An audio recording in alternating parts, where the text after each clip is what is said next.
You are listening to the Beyond the High Road podcast with Shelby Milford, episode number 129. Stay tuned. Welcome to Beyond the High Road, a podcast dedicated to healing your heart and life following the grief of alienation. I'm your host, Shelby Milford, a twice certified life coach specializing in post-traumatic growth. If you're experiencing the effects of alienation and you're ready to heal, then this show is my love letter to you. Stay tuned. Hey guys, how are we doing today? Just been admiring my beautiful Hoyas. This one's, so I don't know if you can see it, but it was here because I'm doing some rehabbing with this guy a little bit. I actually just need to repot him, and then also another orchid. But do you see how fuzzy this guy is? Do you see the fuzzy leaves? Like, I don't know if I can get it that close. It's so fuzzy, like a peach. And these leaves down at the bottom right here, like there's 1, 2, and then 3 on this side too. They were there underneath. The bottom leaves are always fuzzier than the newer leaves are always fuzzier than the older leaves. By the time they get older, they are a little bit less. But those leaves that are big now were like the size of my pinky nail. I don't know, 4 days ago. So it's growing.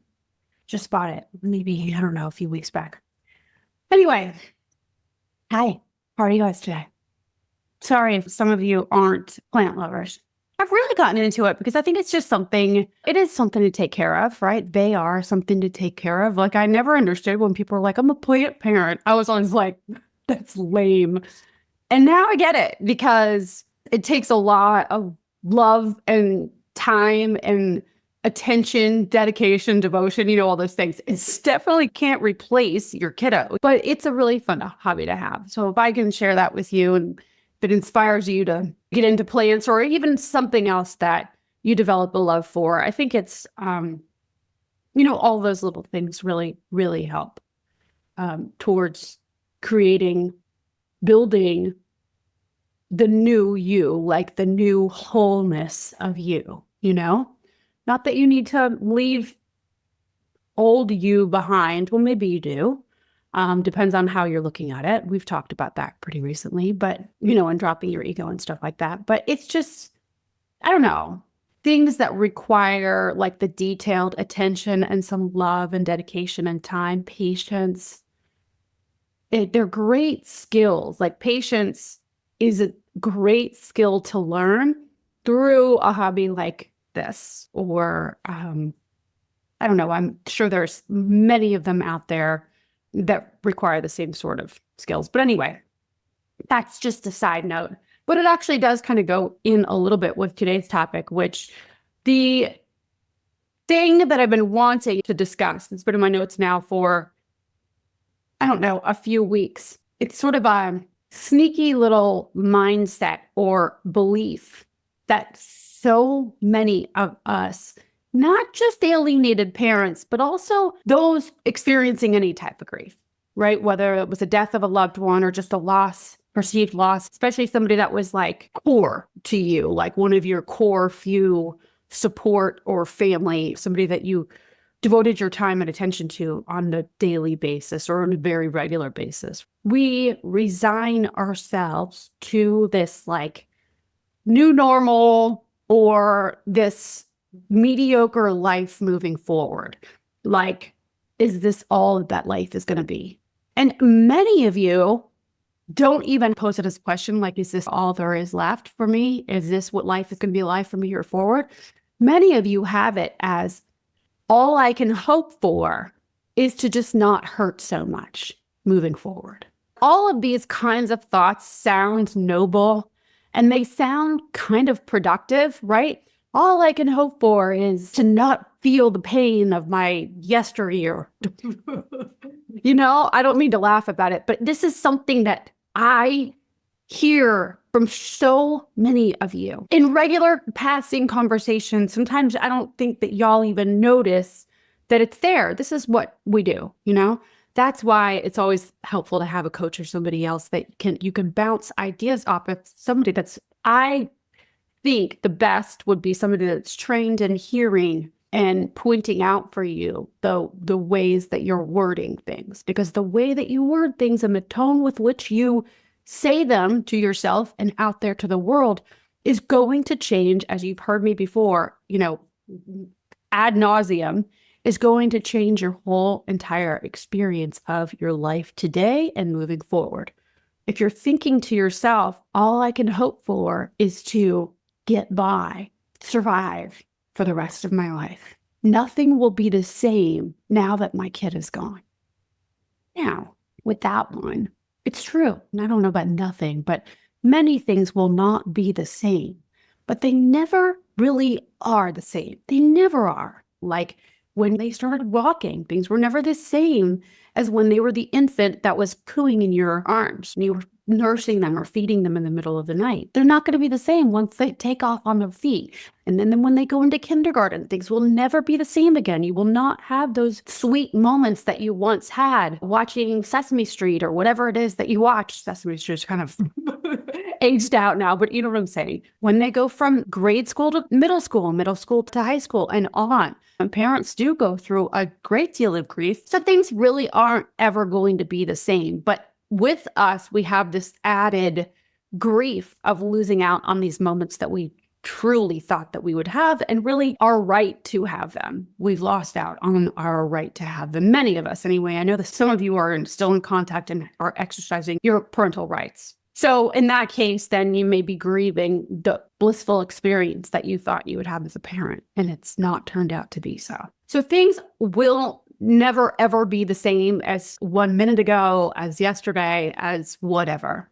So I think that that's helpful to right off the bat, to remind yourself of when you're using that thought against you.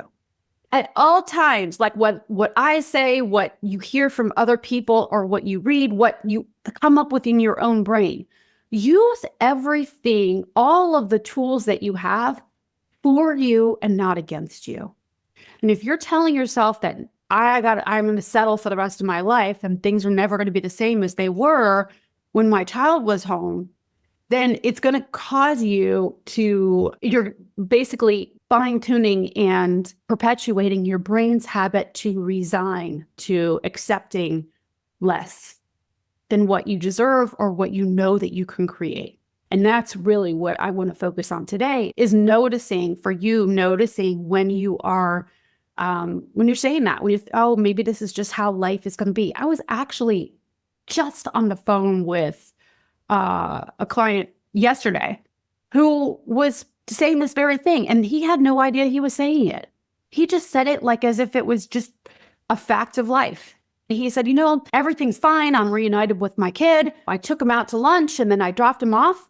And it's just, yeah, things were fine, but it's not normal. They're not the same as they used to be. And he said it as if he didn't even say it in his first person, like things are not normal for me. He said, how things just are.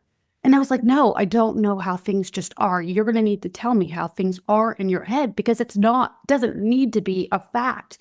You can decide that this is your new normal if you want to use that to the way that you're speaking about it is to your advantage. Yeah, this is my normal right now. Life is, another thing he said, he was like, I can't wait to start living my life again. And I was like, I have news for you. You are living your life right now. Again, always, you'll keep continuing to live your life. This is part of it. But when you're telling yourself that this isn't living, you're always going to see your today and your future as bleak, as like, well, once I get there, then I can start living. Once I get up to that point. And for him, and I know this happens with a lot of you, and that's why I'm sharing that, is that I remember back in the day when he said, when he was not seeing his kids, hadn't seen his kids at all, and was like, I can't wait just to get back to court to know that I'll be able to see my son so we can get into reunification therapy. That's where we were. And he was like, and once I get there, my life will be great. And then we got there and a whole new set of problems came up. It is just how life is. Life is one set of limiting beliefs after another. Sorry. But it's true. You can just decide whether this is your challenge for now, or you can decide to resign to it. And that's really, I guess, what the whole episode should be titled today is, are you resigning to your future because of what has happened in your past?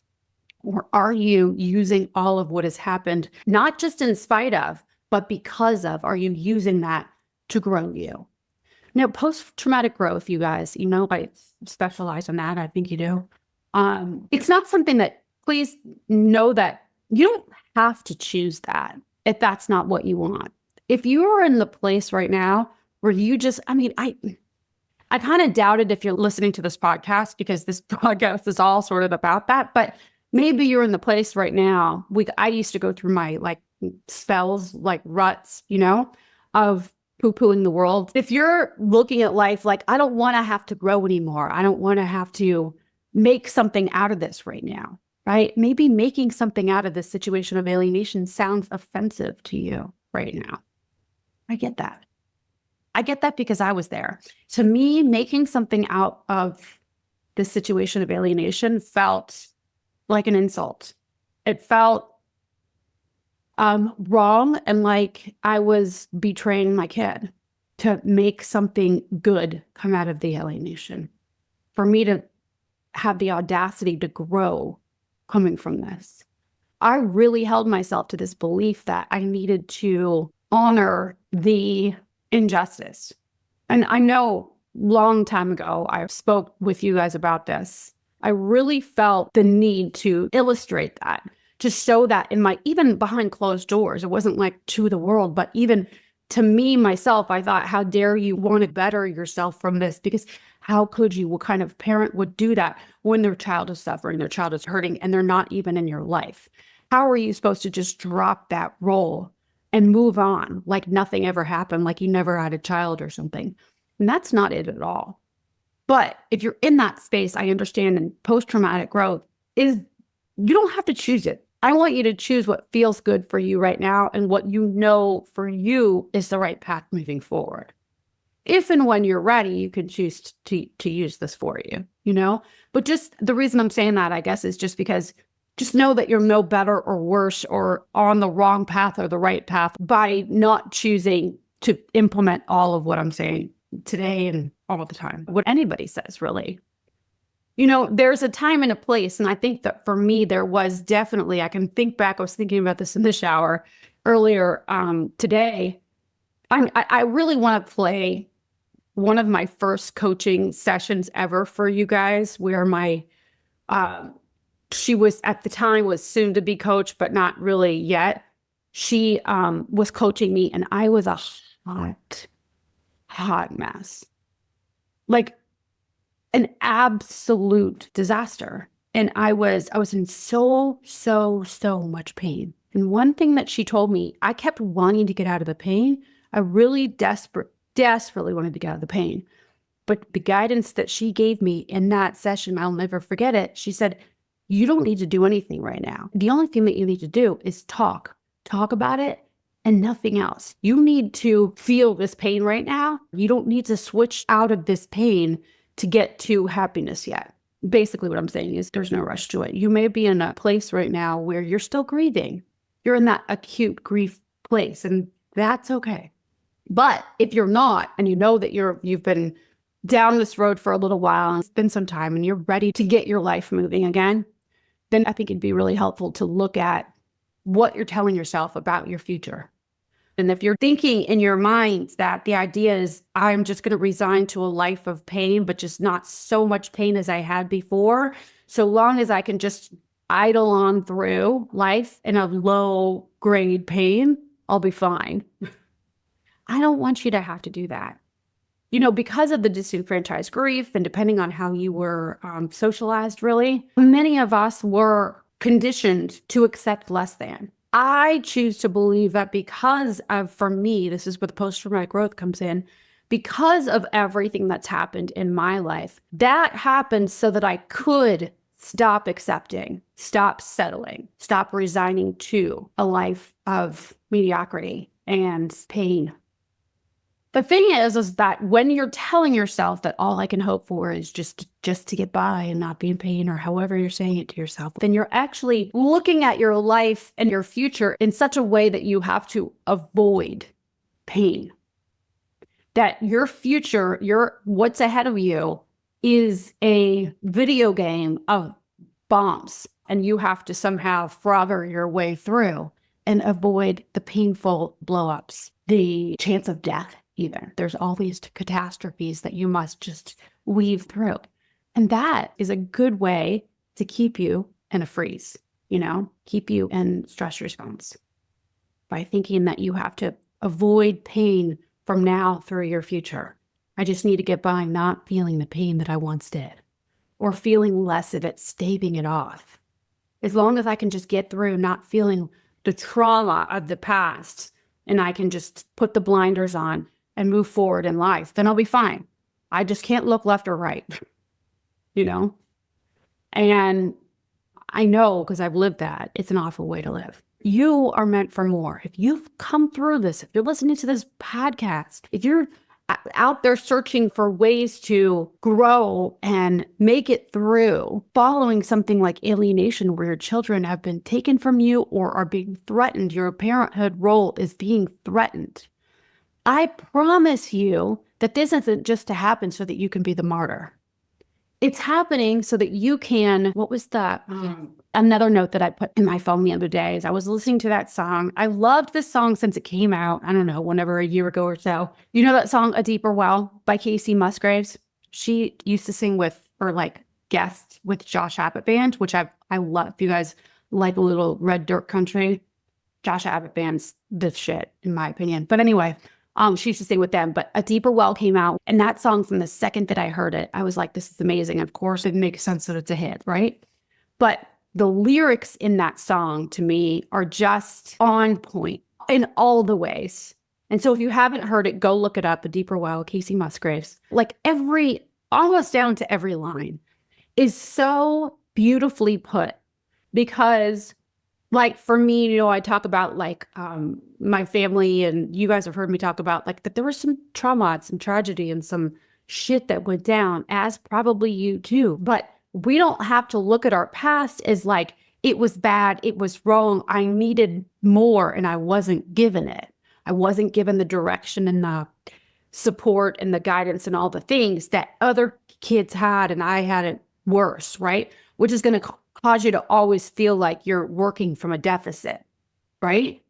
From your past.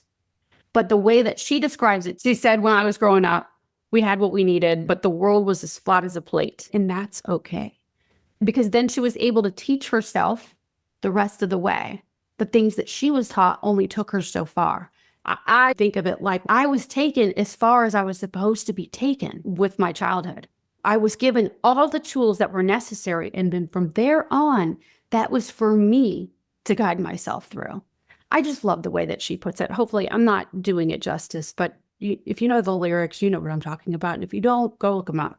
Or actually, it's probably a better experience to just listen to the song. Anyway, I kind of think of our whole experience in this post-traumatic growth that I choose to take advantage of. Because of the pain and the suffering that I went through, I choose to use that, right? And what I had been given and what I supplied myself earlier before, it was a shallow well. It wasn't enough for me. But I wouldn't have known it wasn't enough unless I would have gone through all that stuff, right? Until I went through all that stuff. And now, this whole experience of alienation, and I know this might be offensive to some of you, but for me, this is what made me find a deeper well, deeper meaning to my life. I know that we're meant for more. For me, anyway, that's what I choose to believe. And also that extends now to my daughter and to your children. They're meant for more too. Now, we can't decide what that more is. And that's not always ideal, Of course, we have these plans and these designs for our children and what we hope that their lives would look like. But we figured that out for our own selves. It's best to stay on our own track, focus on our own, because I truly believe that's why I went through all of this, is because I wasn't focusing on me. I wasn't able to see the forest for the trees when it came to prioritizing my own life. It was a little codependent. Here's the other thing about it. I don't know if it's most important, but it's equally as important as all of the you self-care stuff, is that when you are resigning to a life of pain, or resigning to a life of the avoidance of pain, life of mediocrity, or however you want to look at that, then you're going to tire your own self out and not be as emotionally available as your child may need you to be moving forward.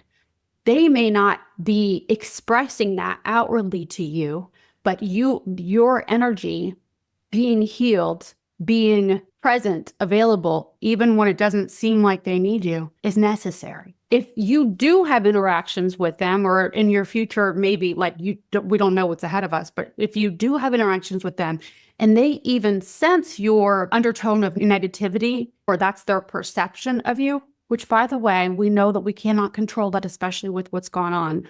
But you know what I'm talking about. You know, when like a parent, I don't know if you have a needy parent or a needy somebody you looked up to, it's really difficult to be around that person when you know that they want more from you, when they're not doing it right. And so they're suffering in their own life, because if you were filling the role that they wanted you to fill, then they would feel better about themselves moving forward.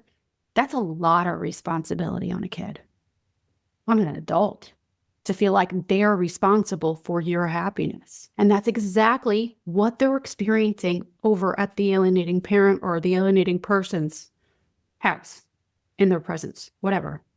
Your kid needs you to be healed. And I know that you guys know that. But this is just another way that it can really affect you and like cut you off from any future reconciliation. So I just want you to be aware of that. So I had my notes up here, so let me just grab them real quick. So it creates a negative feedback loop, right? You resigning to your future, future of pain or suffering, leaving low-grade suffering, is going to create that negative feedback loop, so that your kiddo then, if you're stuck in despair, you become emotionally unavailable or reactive, which will reinforce the alienating parent's message, claims about you, and will only solidify the thoughts that your alienated child or children are having about you. Again, we cannot control how they perceive us, except for to do everything in our power for our own selves to take care of, to like develop the best habits in self-care.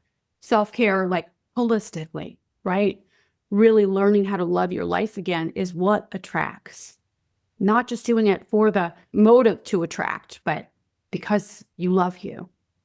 And loving, for me, I know loving myself did not come easy at first. And now it replaces all the other love that I thought I needed from other people. Now, love from other people is essential as humans. I say it is amazing. I don't know that it's essential anymore, because now that I do really feel the love for myself, I don't feel lonely. And I know we've talked about that before. So I don't know if it's necessary, essential anymore, but it really makes life that much more rich, fulfilling.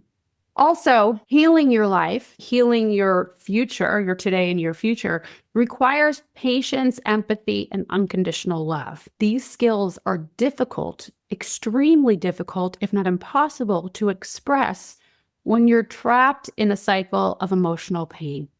Okay, so when you are trapped in this woe is me, maybe it's usually more sneaky than woe is me. Usually it's like, oh, well, this is what I have to look forward to. This is all it's going to be. I just need to learn how to avoid the landmines and get by in life. Things are just never going to be the same, that kind of stuff, right? That will keep you trapped in that cycle of emotional pain, of avoiding. And it's so sneaky, because it sounds so reasonable. I'm just going to be proactive about damage control and look out for the signs. That's what everybody will tell you too. Oh, now you know, just avoid that. But doing that, see how you feel inside. How does that cause you to feel? And what do you do from that place of I just need to look out for the signs and I'll be good. Keep my head down. It's got to, at the very least, I would think it would cause you to feel like there's some rigidity in how you move forward, and that you have to keep your head on a swivel. What else did I forget to say here? Oh, tact 2. You guys, I went through a whole phase where I was really into making sure that you guys knew about tact 2, which is a neuropeptide that your brain produces after prolonged periods of isolation. And by prolonged, really, I just mean anything longer than 3 days, or where you feel that you've been isolated and disconnected. Your brain will secrete a peptide called tachykinin, TACHYKININ. Hyken. Anyway, TAC2, just call it that. After prolonged periods of isolation, your brain will secrete, in effort to self-protect, this fluid that actually compounds and enhances the feelings of isolation and anger and feelings of, what am I thinking, like the conspiracy theory sort of stuff.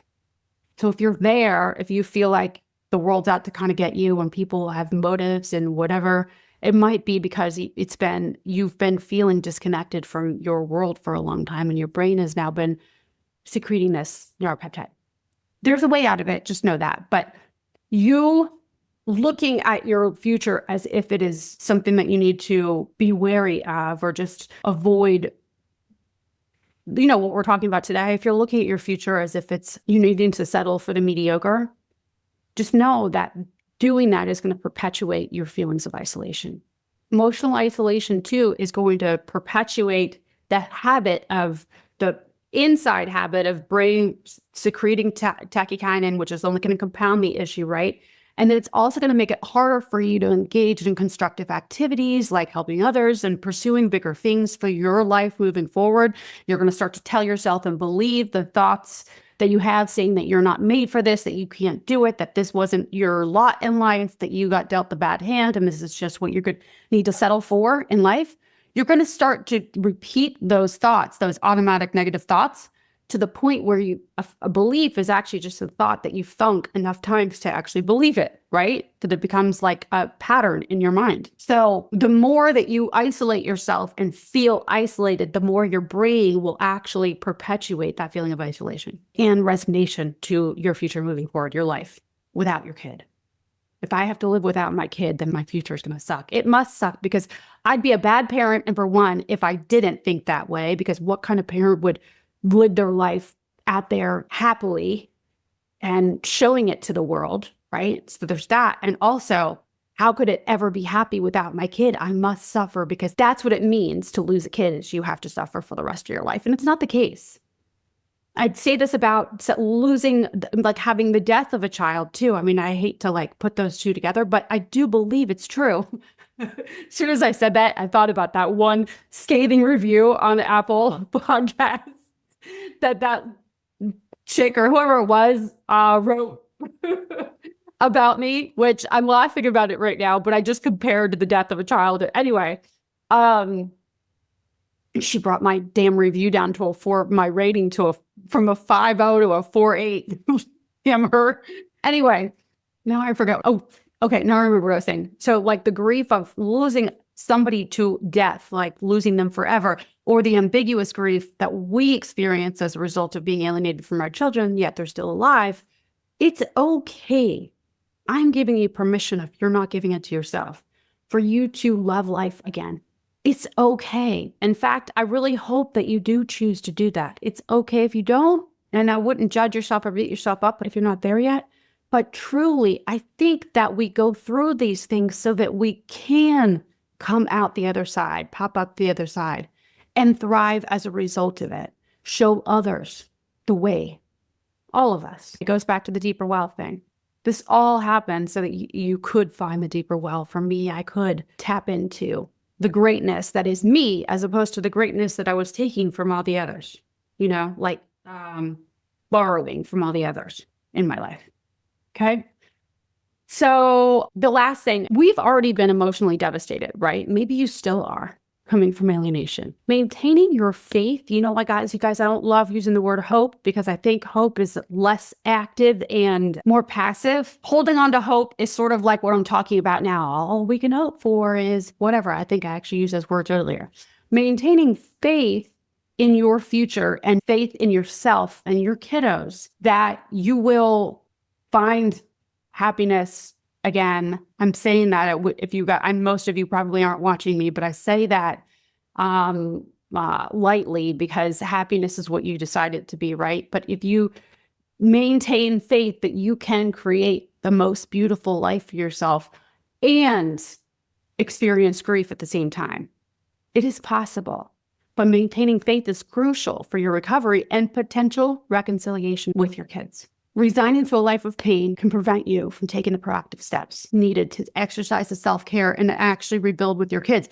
If you're sitting in the resignation of your future being shit until your kids come back, you're going to put your life on hold. And like I was just talking about a little bit ago, you're going to enter into that sort of needy state without even knowing it, like just waiting for them to come back and just hoping and praying on every time the phone rings or every time you see them pop up on your feed or whatever it is. You're going to wait for those moments. And because you're only focused on those moments, the gaps in between those moments are going to feel like eternities. So you must find and create purpose for yourself for all the time moving forward, so that when they do pop up, even if it's briefly here and there, you can really enjoy those moments and they will add to the richness of you and the life that you've created moving forward.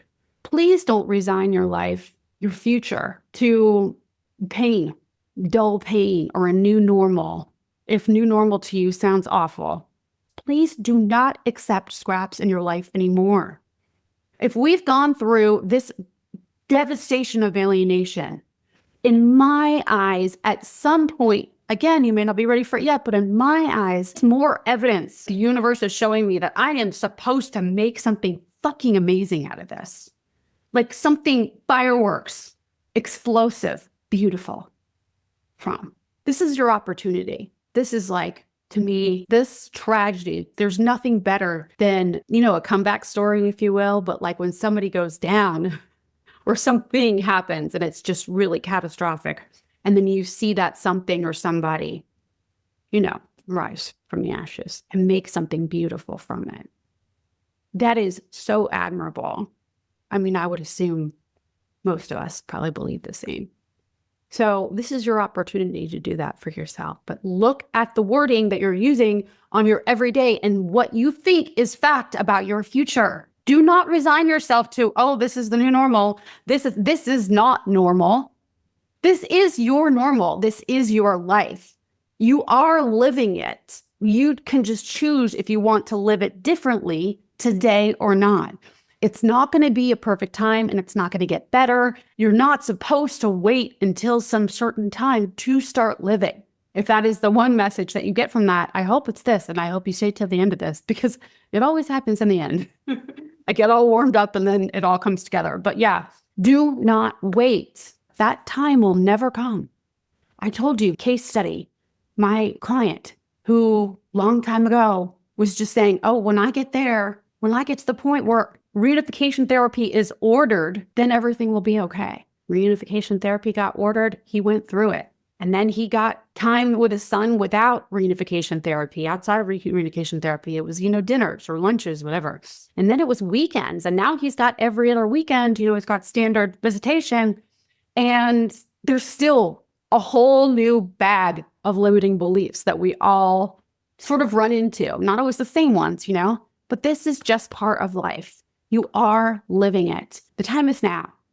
All right. Okay, guys. Y'all, Facebook Live on Friday at 12:15. Also, I should put this part up in the beginning, is that I would love it. Speaking of reviews, Apple reviews, if you guys are listening on Apple, and even if you're not, you can still write a review there. If the show has helped you, if this episode or the show as a whole has helped you and you look forward to listening to it each week, if it's helped you to change your life in any sort of way, would you please go write a review? I would so appreciate it. Like, so appreciate it. I always read them out. You don't have to put your name there, but I will always give you a shout out, because that I do so appreciate it. And I go back and I do read them again and again sometimes, because those reviews make my day. They changed my experience of my day-to-day life, and they also changed my experience of recording these episodes for you. So, and it helps, most importantly, it helps other parents to, like you and me, to find us so that they can also feel better and create the life that they're meant to live moving forward, So, not that this show is the only way that they could do it, but you know what I'm saying. So yeah, so you can do it also if you're not an Apple product person, you know what I'm saying. You can actually sign in on the web too. There's instructions for how to do that if you Google it, but it's just, you just sign into a web browser, and then you would have to create an Apple ID, but you can still create that without, it's kind of an extra step, but it takes like 3 minutes to do. It's not too terribly long. And I know it's a big ask, but I would really, really, really love it. If, like I said, if this show has helped you at all. So I should probably put that at the beginning. All right, you guys, have a lovely week, and I'll see you next week. Thanks so much for listening today. If you like what you're hearing and you'd like to hear more, please make sure to click subscribe wherever you're listening or watching. Also, for bite-sized clips and tips, be sure to find me on TikTok or Instagram. See you next week.